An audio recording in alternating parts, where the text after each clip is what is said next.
Hello everybody, Hyreztrom here, and welcome back to a new Fire Emblem game. This is Fire Emblem 6, the Binding Blade. For those of you who aren't aware, this is actually the sequel to Blazing Sword. So basically, this was released first, but it actually takes place afterwards, which is why I'm playing it now. It's pretty much the same kind of game. There's not a lot to explain other than that, I think axes were hugely nerfed in this game, and that, thieves don't promote. Those are the only things that I can remember off the top of my head. Otherwise, let's just get right into the game. Luckily, there's no 10 chapters of, tutorial. Anyway, man and dragon once coexisted in harmony. However, man shattered that harmony with an sudden onslaught. Blech. A great war, now known as the Scouring, was fought for dominion of the land. Losses were tremendous for both sides, and in this war the laws of very nature itself were twisted and distorted, bringing chaos and unease. Defeated and humbled, the dragons disappeared from the realm. Mankind then began to rebuild and repopulate their newly won land.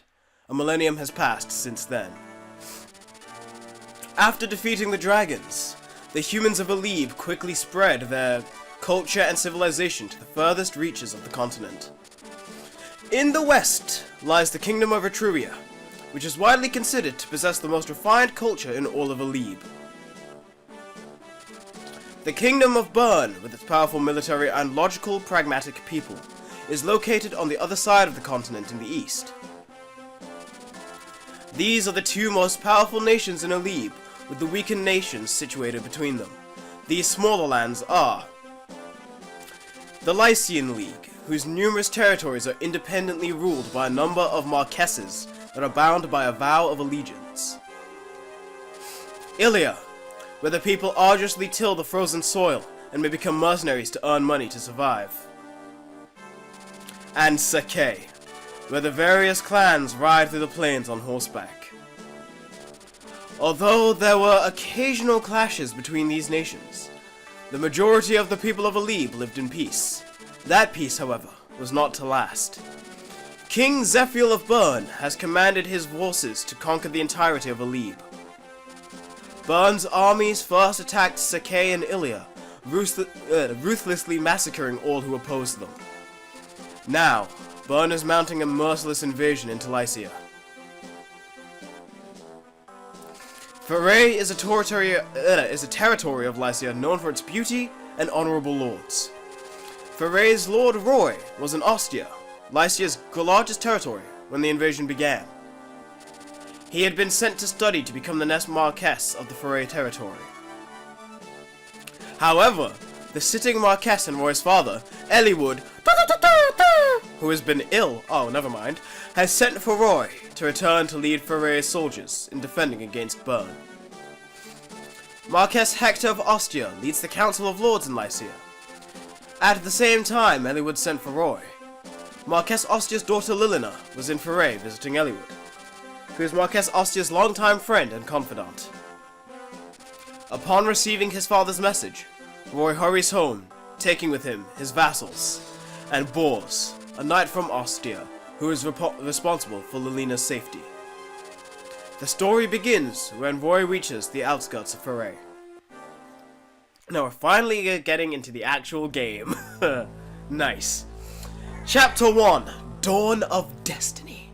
I've missed doing this, and also, hello, I have a face cam. I forgot to mention that. Hello, me. I'm gonna need to make sure that everything moves quicker. Boss! They've all hidden themselves inside the castle. Okay. Sound is very loud for a second. Give me a second. Hold on. Okay, that's a lot better. Jesus Christ, sorry about that. They've all hidden themselves inside the castle.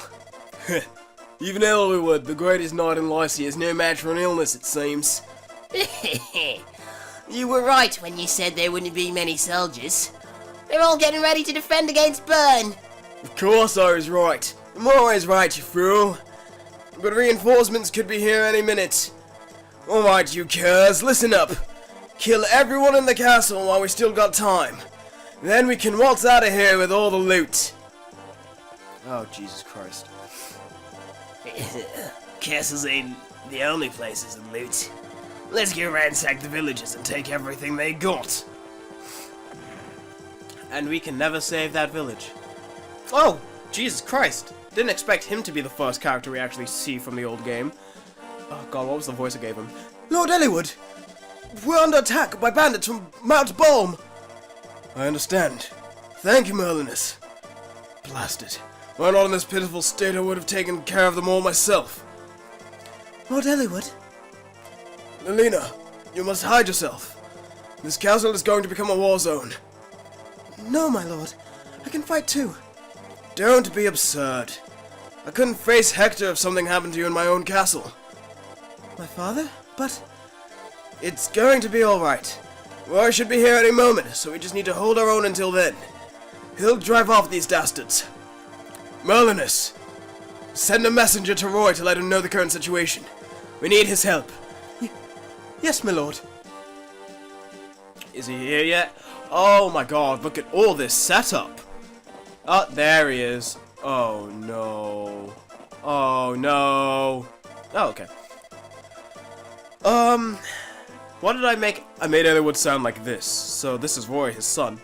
Oh, it's Lance! What's the matter? Why are you in such a hurry?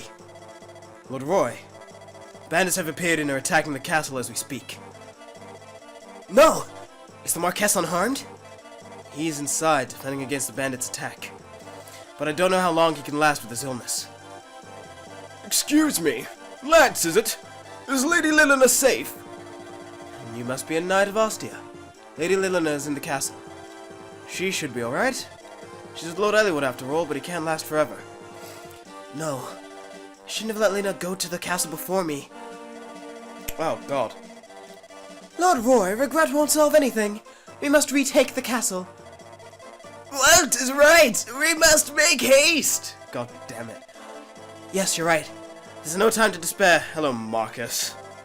Very well. To arms, then. Our target is the castle. We must rescue everyone. Finally, we are in-game. So first things first, let's look at everything we've got to deal with. We've got a few fighters. Oh, wrong buttons. Jesus Christ. I'm using a controller for this, which is something I wasn't doing when we were playing. That is weird. I don't think my up button is working too well, but oh well. Okay, yeah.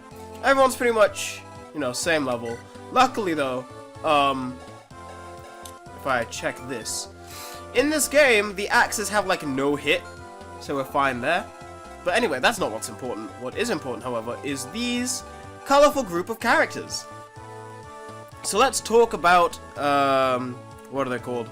Growths and stuff. So first things first, we've got Roy. Roy starts off as level 1 Lord, you know, as usual. His growth rates are pretty decent for a Lord, actually. Well, I say that, but they're all pretty much, like, the same. Everyone in this, well, I say pretty much the same. Basically, his stats are, he starts off, you know, workable, but not amazing, as most Lords do. But his stats give him enough space to become pretty much any role that you need him to be. If I remember correctly, which I could be wrong, I think no strength, no. Every character in this game has a high base HP growth, but not a high anything else. So, in this game, Roy has an 80% HP growth, which is crazy, and pretty much unnecessary for most Lords. But it's Roy, what can you do? He is considered to be one of the worst Lords, actually. I'm gonna see if I can get him to not be one of the worst Lords. I'm assuming that these are the Cavalier twins, so I'll go through them last. Let's go through Marcus. Marcus is a paladin. He comes with two very strong weapons. That's his starting thing. Why did I go up? Okay. He starts off with very useful stats. However, he is a pre-promote. And anyone who has seen me play through Fire Emblem 7 knows that I hate them with all my passion of being. Especially because he is probably the least useful. If I can get to his name real quick on my phone, so that I can talk about his stat growths. Come on. Give me a second. Because if I'm correct, I think in this game he doesn't have the only thing that goes past 20% is his HP growth. Oh my god, here we go, Marcus. Scrolling through that was a pain, just want that to be known. Let's see here. Binding Blade. Binding Blade, Binding Blade, Binding Blade. Binding Blade, please, game. Oh my god. That's Blazing Sword, isn't it? Yep, Binding Blade. Okay, no, he doesn't have a stat that go past 30. He has a very high HP growth. Actually a decent strength growth for a pre-promote at this stage, but nothing goes past 25. Oh, yeah, forgot that was my speed up button. Walt! Archer. You know, something you kind of need. I'm happy that they give you it, like, this early, actually. Boars. Well, actually, hold on. Let's look at his stats. Let's look at Walt's stats. Oh, that looks, sketchy. I mean, he's an archer, so he'll probably grow up to be a lot better. But, yeah. Walt is very interesting in the sense that his stat growth, his stats are very weird.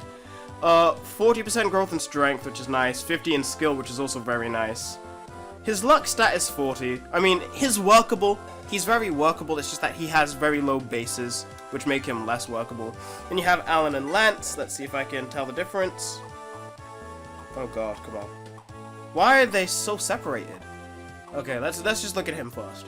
So Alan, decent starting bases. He is more attuned to lances, but I bet his brother is more attuned to... Oh no, never mind. I was about to say I thought that he was going to be more attuned to swords. Oh, he actually starts off with a javelin. That's pretty nice. Oh, let's move you here. Okay. As you can tell, I've not played this game in a very long time. We're moving everything as fast as we can. Window color. I like that. Yeah, okay. Let's see. How much damage can you do? I forgot that I can't do that in these games. You can do 18. Roy can't move to any one of them, so we'll just put him here. Okay, Alan. Oh my god. Using a controller is a pain in the booty. Wow. Oh yeah, because I'm using something that's actually weaker. That's better. Cool.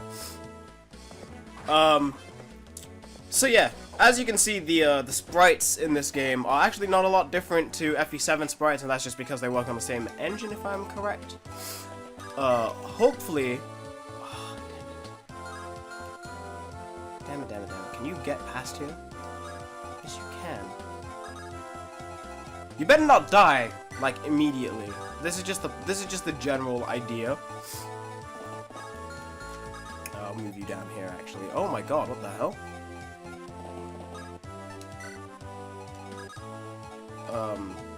That was weird. Anyway, let's put you here. Yeah. I know I didn't actually cover everyone yet, but it's just, you know, I just want to get through it. But... why do I feel like in FE7 these go a lot faster? Have I not set them to maximum? Curses! Reinforcements already! Well, I'll have to go through me to get into the castle. Oh, right. That's another thing I forgot to mention about this game. Oh, Christ. Yeah, so... every map in this game is a siege map. Which, for those of you who don't know what that means, essentially means... every time that you're in a map, you have to capture a point. Which, you know... wouldn't be an issue if it weren't for the fact that it meant that nearly every map in this game has reinforcements. I was able to deal with them pretty well in FE7, but I've heard that FE6 is decently harder. Anyway, yeah, so we've got Damus here. He's a level 5 fighter. Oh, he's holding something dangerous. We've got an archer over there. We can't capture this place because it's ruins at this point. Why is it doing that? We can, however, come and get to this village, which I might do now. So first things first, Roy. I'm honestly surprised you're not dead. Very much should be, though. Can you kill him? No. I think you might be able to kill this one, though. Yep, okay. Right. So in this game, like in most Fire Emblem games, bows can only hit from 2 range. They can't hit counterattacks. basically they're there to be the people that pick them off from a distance, which is pretty nice, you know, if you can actually keep your archers alive, which I had a bit of a bad experience with in FE7. Oh god. Luckily, he has... Oh wow, Roy starts off with a rapier, which is nice. However, I think it works differently, yeah. In this game, it says that it is effective against cavalry and knights. It does not work against, what are they called? What are they called? Oh, it doesn't work against troubadours. Those guys. The horse healers. Marcus, I really don't want to use you, but I feel like I semi-have to right now. Because I'm going to move Lance over here to see what's in here. Hey, are you knights going to the castle? Yes. I know this isn't much, but please accept this money on behalf of all of us. Use it well. We've got 5,000 gold right off the bat. That's super useful. Because, is there a... Nope. Okay. Well, either way, in later maps, we'll be able to buy items to make us, you know, better. Alan, holy hell. Why can you not take a hit to save your life? Okay, you can do 11 damage to him. Oh, and you kill. See, this is why I don't like using pre-promotes, right? They can kill, like, almost immediately in every single aspect, which is really annoying. Also, I swear to God, FE7 made these a lot faster. Like, I don't want to speed up, even though I'm on a not as legal way of playing this game, but, you know, that's 11. You can take a hit from a bow user anyway. There we go. Okay. So, let me just make this abundantly clear. In FE7, I semi-had my team laid out. Well, not laid out. Oh, Christ. Don't do this already. Not already. Oh my god, dodge. Okay. Okay. As I was saying, FE7, I think made a lot of things just move faster in general. Christ. I don't think you can actually move anywhere else, so I may as well just make you do that anyway. But yeah. God, I actually forgot what I was saying. Oh yeah, FE7, my team, like, I kind of knew from the beginning. Well, not from the beginning, because I didn't know all of the units, but like, as soon as I saw a unit, I knew what I wanted, like, I knew who I wanted on my team. In this game, it's not quite the case. I have no idea what I actually want from this. This is probably gonna miss. I have no idea yet. I have no idea what I want from a team, because at least in Fire Emblem 7, I was able to be like, okay, these guys are the ones that do the most damage. In this game, you actually kind of need people that can, like, defend well as well. Which is nice, but also semi-frightening. 8. That's just not enough. You can just murder this guy then. In fact, actually... Oh, wait. Wait, hold on. What is your sword level right now? D. This is a D rank sword. It's an E rank sword. Okay. See, I don't want to make Marcus an absolute killing machine, right? Because I don't want to use him. That's the one thing I will make abundantly clear. I'm not using him. However, it is so disgustingly easy to just completely wipe the floor with everything. And this can kill, and I don't want it to, but it can. Right. And if I leave Marcus there, he'll at least be able to draw out the crowd, right? But again, the issue is, if you let him take all the damage, he also gets all the experience. And as you saw there, he killed a guy and only got 3 EXP. It's not worth it. I've also heard that knights in this game aren't too good. But, again, we'll find that out by ourselves. I like to, you know, I like to experiment. Especially because I think in FE7, I think I used a unit that was generally considered not too great. But, Well, it's because I started using the pre-promotes by the end of the game. Well, some of them at least. And, again, I personally don't like pre-promotes, so... Do you have a vulnerary on you? No, you don't. Does anybody have a vulnerary on them? You do. You do. Why do you have it? You're a bloody... No, you're a bloody knight. You don't need it. You do, and I'm assuming you... Why are you the only one who doesn't have any? Why do you have to be difficult? Okay, that's good. He went for something that he knows will give him a higher chance of attack. Oh, also, weapon triangle. I don't know if it worked the exact same way in FE7, because I don't think it did this in FE7, but in FE6 you can get extra damage from it. Again, not quite sure it did that in FE7. In this game, at least, it does. So, that's nice, I guess. Okay, so you're not going to be able to hit anyone. Let's move you down here. You don't have vulnerary. Let's move you here. Make you hit him. Please, for the love of God, hit him. Jesus Christ. Okay. This is going to be a long map, isn't it? Lance. I mean, your name kind of implies that I should be using you for Lance uses, but... Or for other Lance reasons, but... Eh. Oh, yeah. Another issue. Which I guess is semi-spoilery, but whatever. This game has Roy promote really late. Like... I thought that FE7 had Eliwood promote late. This game has it even later in terms of, like, how long it is. Which is, well, in terms of how long this game is, because it is actually a shorter game than FE7. Like, chapter-wise, not necessarily game length-wise. Okay, I don't want to put you there. Because you are still on 1 HP.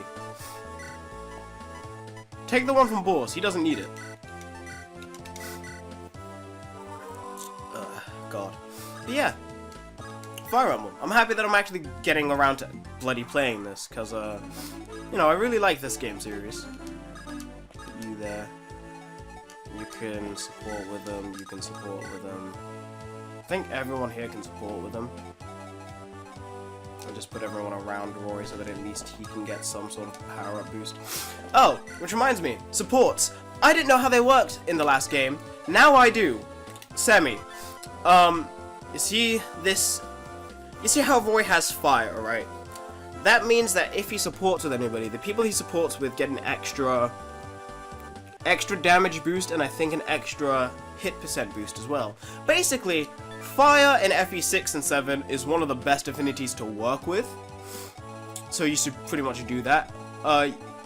That's kind of the way that the game makes you be very selective about who you make work together. I don't think it works that well, personally.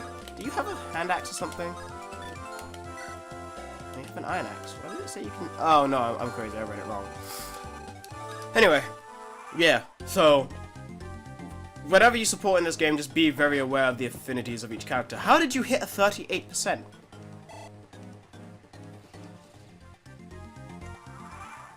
I'm annoyed that hit.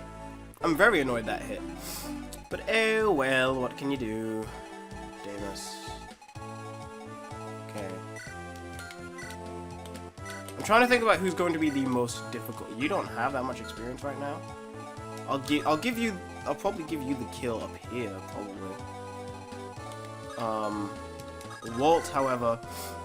Okay, I mean this will at least get you some experience. But I feel like you did less damage than you're supposed to. Whatever. Marcus, I don't want you to do anything. Yeah. This is Fire Emblem, essentially. Like, it's just... First level up of the game! Level 2. HP, skill, and luck. Okay, I'm sorry. I have to make sure that this game is, like, running the way I want it to be, right? Like, this isn't... Yeah. I'm crazy. I'm just crazy. It just feels slower. Might be because it's an older game. Who would have guessed? Okay, you move up here. You move up here too. Don't think you can get hit. No, you can't. Cool. These guys aren't going to come down, are they? No, they're not. Thought so. In which case, I could bait him out with boars. However, you have a decent enough... Yeah, a decent amount of HP. But just give you that and actually let you use your vulnerary.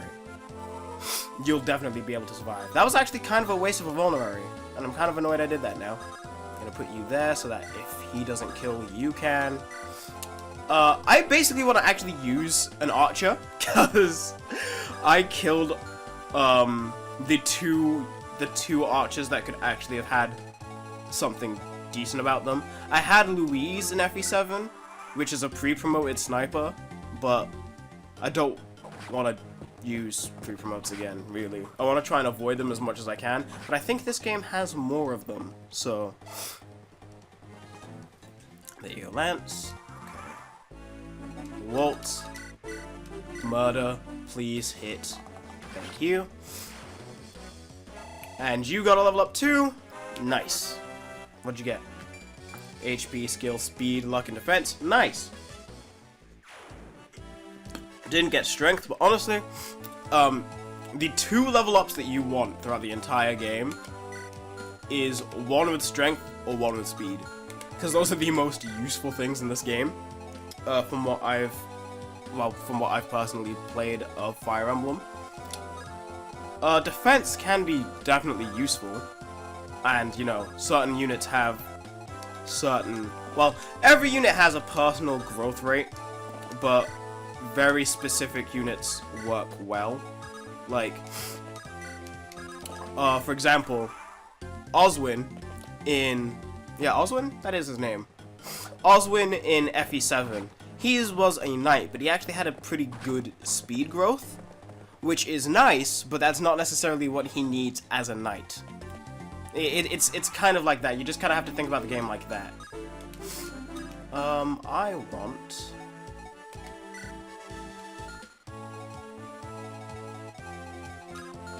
boars to come up. So I need to move. Oh, I can move you here. Nice. I made that a lot easier than what I thought it was going to be. Cool. Because there's about to be 2 hits coming through, and I want boars to take both of them. Why is it playing the triumphant music already? Oh, you'll be able to hit. Gross. Okay. Put you... here, right? You can't hit. No, yeah, okay, cool.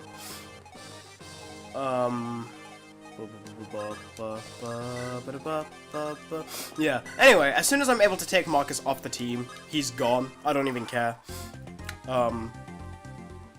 Which is another thing.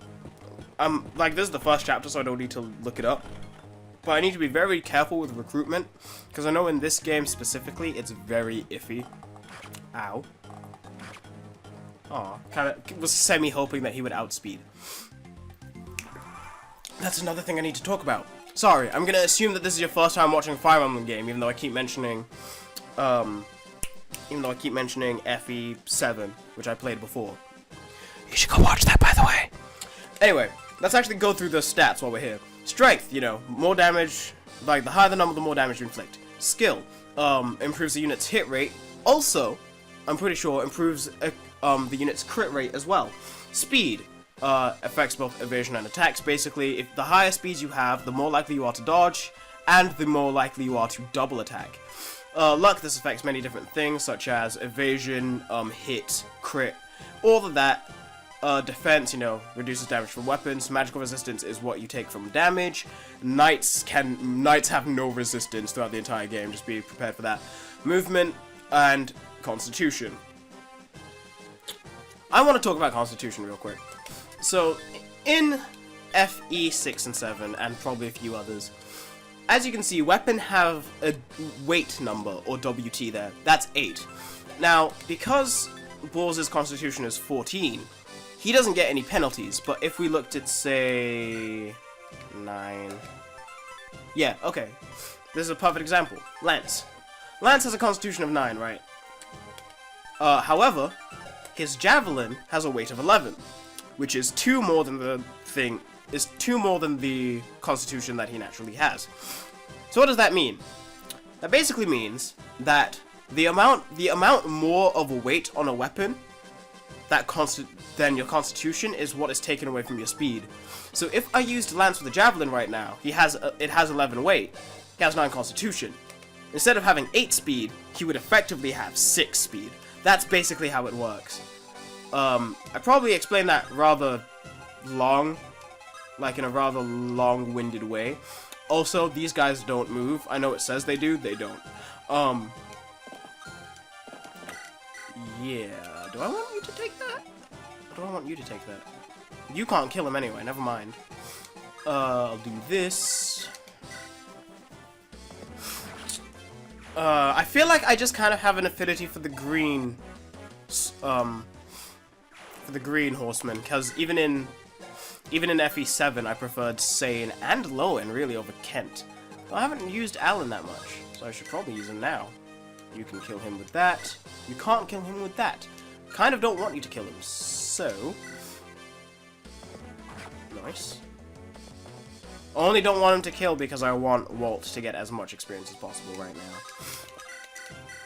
now. Bow units are very difficult to raise.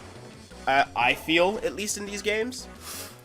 Because, like, you cannot realize a lot of things in FE7 that could really, like, mess up your entire play. So, just be aware. I say in FE7, this is FE6. In FE6. I've seen it. I haven't played it. I've seen FE6. So I know, like, kind of what to expect. But I also watched it on hard mode, and I'm playing it on regular mode because I do not have any way of getting the hard mode other than playing through the whole game. What is that? That is 12. He could kill you. You do have vulneraries, though, which is nice. Okay, Walt. You can't die from him, though, which is very nice. So what I'm gonna do... You bumbling idiots! You can't take down a few pathetic knights! That's because we're not pathetic knights, thank you very much. We're actually pretty cool. I say as he misses. I'm a clever person. So yeah, because he won't move, Walt right now is in a safe position. So is Boars, so I should probably move him. Actually, who hasn't leveled up yet? You haven't leveled up. You haven't leveled up. You have. You don't need to. You haven't, and you're closest. I might do this then. Oh god, that has no chance of hitting. Never mind. That does 8. How much damage can you do again? You can do 12. But he can also completely destroy you. So let's just... Vulnerary. We'll leave Alan there. Oh wait, he heals on that, doesn't he? Damn it. Oh well. We'll try and hit him over here anyway. Because you never know. Even though it's a 34% chance to hit. Which means it won't hit. You never know. You never know. It's always good to try. Voy will move you here. Oh! One other thing about supports in this game as well. You can only have a maximum of 5 supports. Which includes... Hello, Cretex. Which, essentially means... Oh, that missed. Thank God. What was I about to say? Right. Maximum of 5. Which basically means you can get up to an A rank support and a B rank support. And that's with, like, each character. So, like, Roy, for example, he can support with Walt, I believe. If he got an A rank with Walt, he couldn't get an A rank with another character. He could get an A rank, a C rank, and a C rank. He could get 5 C ranks if he really wanted to. Really, you want to base your supports off of how you play and how clumped you keep your characters together. Because you could play, like, completely tall and want 5 C ranks so that you're getting the most amount of bonus. Or you could be playing it very spread out, but in specific teams, so that characters, like, the characters that are together give each other, like, the best boosts possible. It's very, very much like that, which is very nice. I like how it plays out. Speed over this. You didn't die, which is nice. You can kill him now. Cool. Yeah. Also, is this the game? I don't think this is the game. I think it's more likely in FE7. You get a good few horses in one of these games, like a good few cavalier units. Gets really crazy really fast. What the? So strong. Level up! Oh god, that was a lot of experience. Let's see. HP, strength, speed, luck. Oh, I didn't go through the... That's what I forgot to do. Okay, cool. Before we go, then let me quickly go through... Because I went through Walt, I went through Roy, and I went through Marcus, but I haven't gone through Bors, Alan, and Lance yet. So let's do Bors first, shall we? If I can find him. Let me actually just type in his name real quick. Give me a second. Okay, Bors. Borizu, Borizu, Borizu. So. Oh, God.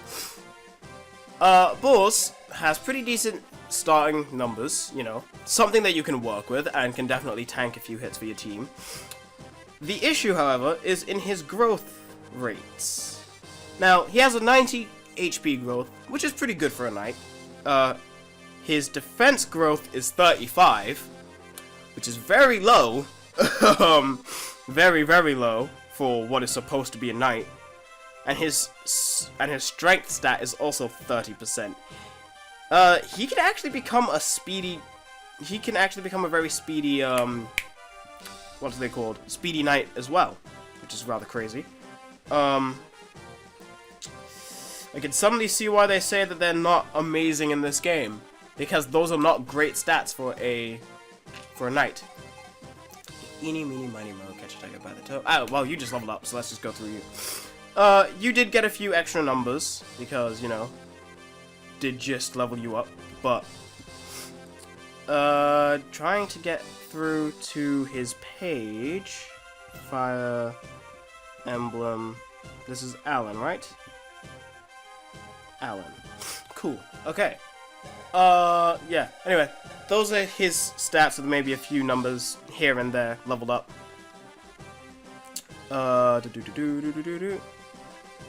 Yeah, his HP stat is 85, which is pretty nice. I think he's the more balanced, or he might be a little bit more... Hold on, because there's definitely something that will tell me. Yeah, okay. He is basically, I think he's the speedier of the two. Yeah, he has a 45% strength growth, which is pretty nice. 45 in speed as well, very nice. 25 in defense and 10 in resistance, which means you're not really going to be using him against, you know, you're not going to be using him against mages very often. Lance, on the other hand, his stats, I think, are a little bit more defensive. He has 40 in strength, 50 in speed, that's actually very nice. 20 in defense and 15 in resistance, yeah. I think, yeah. He's more, like, this one's more speed-based, whereas Alan is a bit more strength-based, I think. Yeah. Yeah, that looks right. That's pretty much it in these games. Hopefully next time, I don't forget to actually cover, the character's stats, because I don't want, I'm gonna put them up. Oh god, I have to stick to that now. Yeah, I'm gonna, like, put them up when I actually talk about the character, because I'm not gonna go through them in too much detail, because I just want to go through the game. But there's a lot to go through in Fire Emblem games. I like them a lot, though. So, anyway. Father! Lilina! Roy, is that you? Roy! I'm so glad to see you both. Thank goodness you're unharmed. Thanks for the rescue, Roy. Of course, Father. How's your health? Well enough. I have some life in me yet. But Roy, do you know why I called you back here? I'm going to take over your role by leading the soldiers of Fire. You must join the rest of the Lycian army to defend our people. Exactly. As you know, Byrne has commenced an invasion of Lycia. We are honor-bound to follow the ancient vows of our allegiance. Lycia needs every lord's army, and we must oblige. Of course. I'm truly sorry to interrupt your studies and force you into this war, but I'm not well. I'm no condition to lead an army. Father? Lord Eliwood, I'll go with Roy. My father lead Lycia's largest army. And I'm certain my magic will be of help to Roy. Magic, you say? No, Lilina. We must return to Ostia. Why? The Hector preparing for battle, there is no one sitting on the throne of Ostia. It must be an uneasy feeling for the people to not have a sitting lord.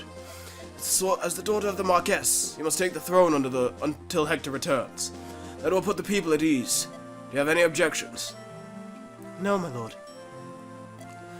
Roy, I have arranged a contract with a group of mercenaries. You are to meet them at the border of Bern. Merlinus will accompany you. He is knowledgeable and experienced and should be of great help. Thank you for everything, Father. Don't worry, my son. I have absolute faith in you. Fight bravely. Show everyone who the next Marquis of Foray is. The next Marquess of Foray. I said Foray twice, didn't I? Yes, Father. Yes, Father. Bors, I have a favor to ask of you. You needn't ask, my lady. I will accompany Lord Roy in his travels and protect him with my very life. Thank you, Bors. Take care, Roy. I will. You too, Lilina. And is that the end of that? Yes, it is! So, that was the first chapter. I feel like that was rather long, and I'm sorry. I feel like it's semi my fault because I just didn't go through anything. Anyway, thank you so very much for watching. If you liked this episode, thank you very much. Hopefully there are other things on this channel you can enjoy. If you didn't like this episode, I'm so very sorry. But once again, hopefully you can find something you can enjoy. I hope you all have a very nice day, and I will see you next time. Goodbye.